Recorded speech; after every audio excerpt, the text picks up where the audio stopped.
Imagine this scenario na siguradong nangyari na sa'yo or sa kilala mo. Friday night, sobrang pagod ka galing sa 9 to 5 job mo. Nakahiga ka sa kama, nag-i-scroll sa Facebook, naghahanap ng escape sa nakaka-drain na work week.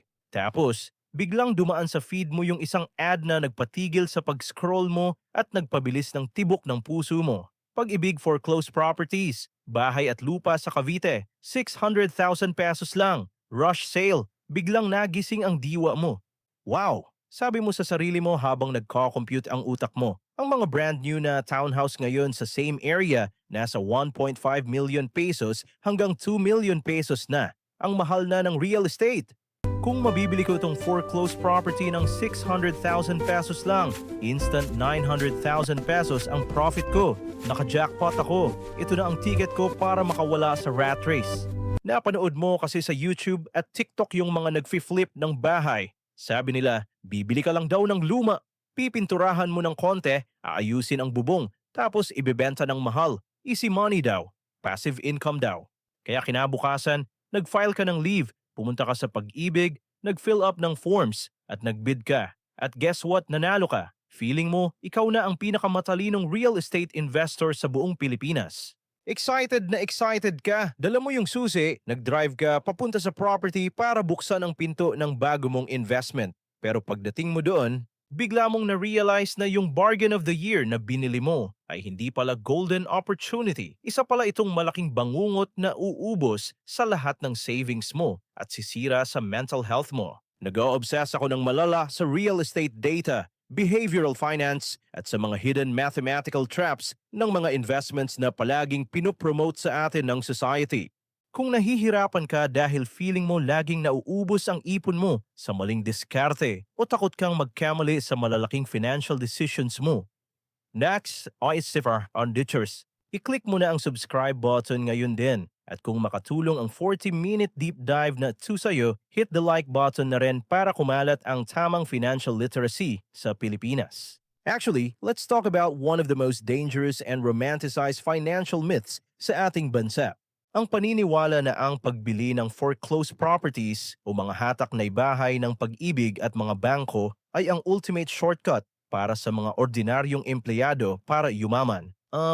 Tignan mo to ng maigi. Huwag kang magpapadala sa hype. That is a highly dangerous trap waiting to swallow your hard-earned money. Lilinawin ko, hindi ko sinasabing walang kumikita sa foreclosed properties. Mayroon. Ang daming real estate tycoons na ganyan ang negosyo. Pero pakinggan mo ako, malamang hindi ikaw yun.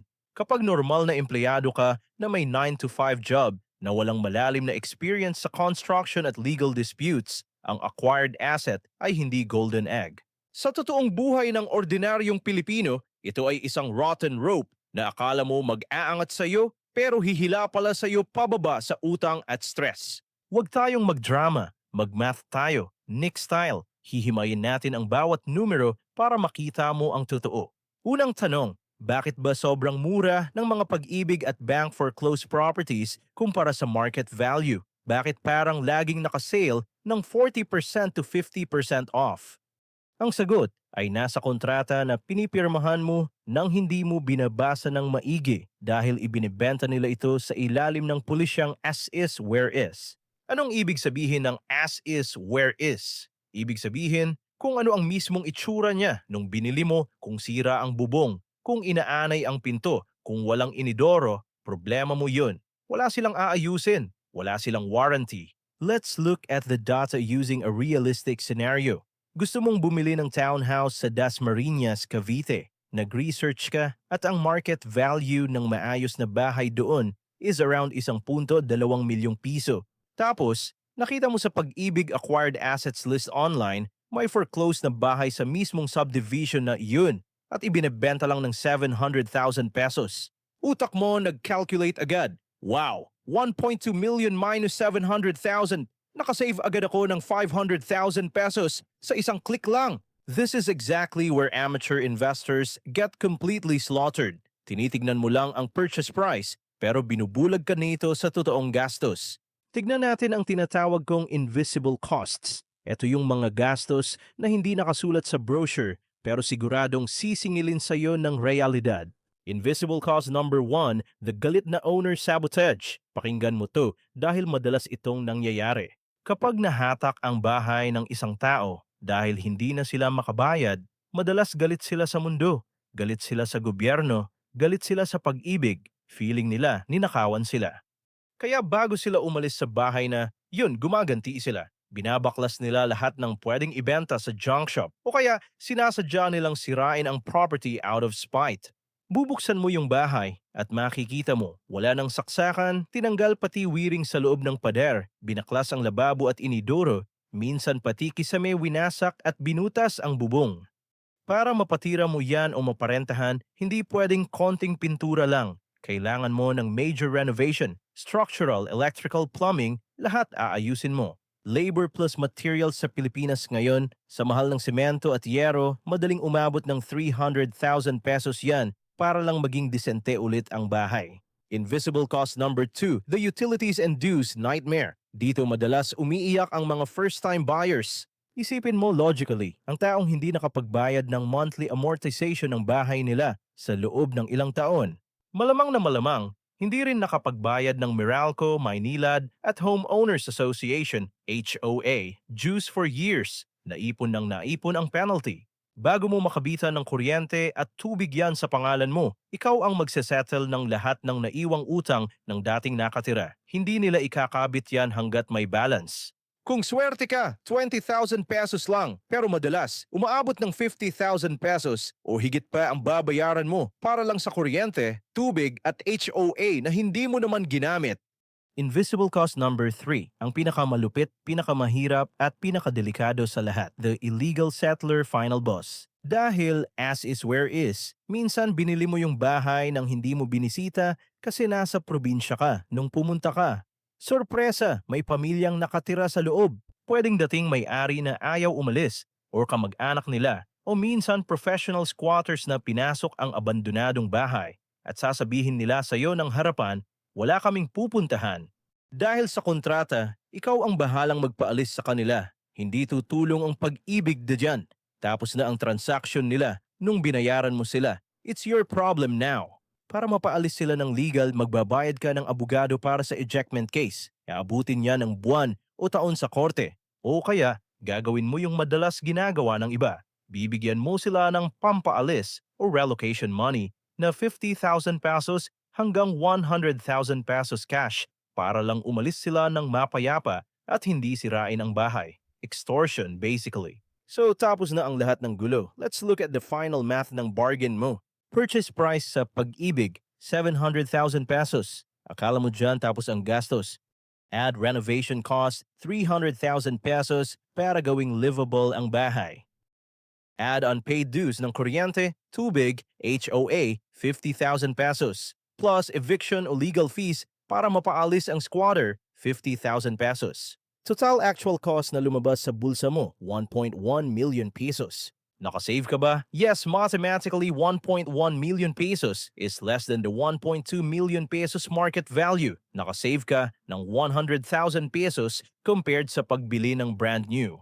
Pero, inabot ka ng 6 na buwan para paalisin yung nakatira, hanapin yung mga leak sa bubong, mag-asikaso ng mga papeles sa munisipyo at makipag-away sa mga tamad na contractor. Nilason mo ang peace of mind mo for 6 months, na-stress ang buong pamilya mo, para lang makatipid ng 100,000 pesos.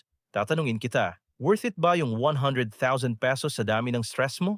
Bakit natin ginagawa ito? Bakit ang daming Pilipino ang nabibiktima ng trap na 2 taon-taon? It comes down to psychology, specifically ang tinatawag sa behavioral finance na anchoring bias. Nakita ng utak mo yung original market price na 1.2 million pesos. Yun ang naging anchor or reference point ng utak mo kung ano ang mahal at mura. Nung nakita mo yung foreclosed price na 700,000 pesos sa website, nag-release ng massive amount of dopamine ang utak mo. Na-addict ka sa idea ng discount. Ito ang tinatawag na bargain hunter's high. Sabi ng ego mo, matalino ako, I outsmarted the system. Tinalo ko ang market. Ang problema, humans are terrible at estimating hidden costs, lalo na pag blinded tayo ng discount.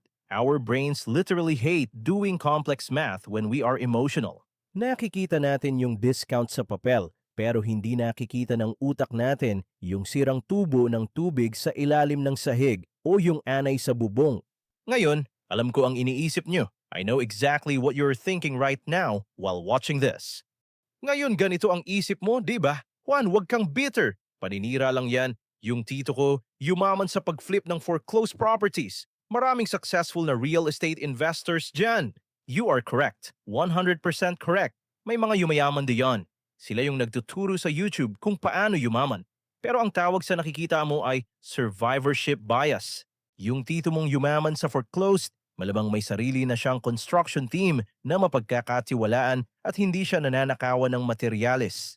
Kilala niya yung mga bank managers kaya nauuna siya sa magagandang properties. Matagal na siya sa industriya. Full-time job niya yon. Araw-araw yan ang ginagawa niya. Ikaw, ano ang sitwasyon mo? May 9 to 5 corporate or BPO job ka. Nag-o-opisina ka from Monday to Friday, pagod ka na pag-uwi. Paano mo babantayan yung mga trabahador na posibleng nagnanakaw ng semento at pintura mo sa site habang nakastock ka sa Zoom meeting sa opisina? Hindi mo kaya. Para mas madaling maintindihan, let me give you a very simple everyday analogy. Imagine bibili ka ng second-hand MacBook sa Green Hills. Original price, 100,000 pesos. Pero binibenta sa'yo ng 20,000 pesos lang. Rush daw. Ang sarap sa feeling. Di ba? Nakasave ka ng 80,000. Pero pag uwi mo sa bahay, nalaman mo, nabasag pala ang LCD, sira ang motherboard at walang battery. Gumastos ka ng 90,000 pesos sa technician para ipaayos lahat ng sira. In the end, gumastos ka ng total na 110,000 pesos para sa isang sirang laptop. Tapos na-stress ka pa ng ilang buwan sa pagpapabalik-balik sa paggawaan. Ganyan na ganyan ang pagbili ng foreclosed properties kung hindi ka expert at kung wala kang network of professionals. Dito na nagiging sobrang interesting ang usapan. Here is where it gets really interesting. Ang hindi talaga alam ng maraming tao ay ito. What people really don't know is, sa pag-build ng wealth, time is your most expensive asset. Hindi pera, oras. Ang oras na ginugol mo sa pabalik-balik sa munisipyo, pag-aayos ng dokumento, pakikipag-away sa pag-ibig at pagbababantay ng karpintero sa mainit na araw, Monze. Yun sana yung oras na ginamit mo para mag-upskill, ma-promote sa trabaho, mag-start ng totoong negosyo o mas importante, para makasama ang pamilya at mga anak mo. Real estate flipping is not passive income. Huwag kang maniwala sa mga gurus. It is a highly stressful, labor-intensive, active business. It's a second job. Huwag mong isipin na natutulog ka lang habang kumikita. So paano tayo aalis sa trap na ito? Ano ang dapat mong gawin? Paano ka mag-i-invest sa real estate at mapapalago ang pera mo nang hindi sinisira ang mental health at buhay mo? Here is your 3-step reality check action plan kung sakaling matigas ang ulo mo at gusto mo talagang sumubok. Or step 1, the no viewing, no bidding rule. Isulat mo to sa isip mo. Never ever buy a property based on grainy pag-ibig pictures online. Kailangan mong pumunta physically sa site. Kumatok ka sa pinto, siguraduhin mong walang nakatira at walang illegal settler. At higit sa lahat, magdala ka ng professional contractor para i-estimate ng tama ang mga sira. Step 2, implement the 50% margin of error. Kung ang estimate ng contractor mo sa repair ay 200,000 pesos, i-multiply mo agad yan sa 1.5. I-assume mong 300,000 pesos ang totoong gagastusin mo dahil laging may hidden damages. Kung profit pa rin ang lalabas, kahit 300,000 pesos ang repair cost, sige, tuloy mo ang bidding. Kung hindi, huwag kang manghinayang. Walk away immediately. Step 3. Be boring. Choose true passive income. Kung gusto mo lang talaga ma-expose sa real estate at kumita sa properties ng walang sakit ng ulo at walang inaayos na inidoro, huwag kang bumili ng foreclosed house. Sa halip, bumili ka ng Philippine REITs, Real Estate Investment Trusts, sa stock market gamit ang broker app mo. For as low as 5,000 pesos, legally landlord ka na ng mga high-end malls at corporate offices sa BGC, Makati at Ortigas. Sila ang magpapagawa ng sirang bubong. Sila ang magpapaalis sa mga hindi nagbabayad ng rent. Ikaw, tatanggap ka lang ng cash dividends quarterly. Natutulog ka lang. That is true passive income.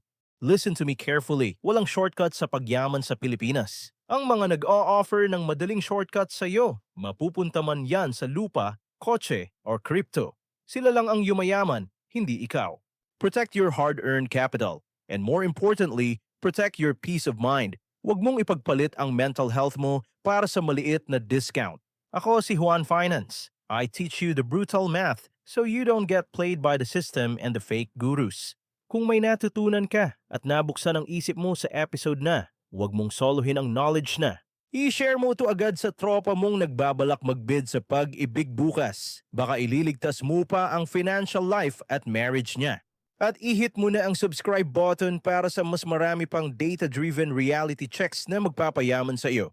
Maraming salamat sa panunood. Cheers! And always play the long game.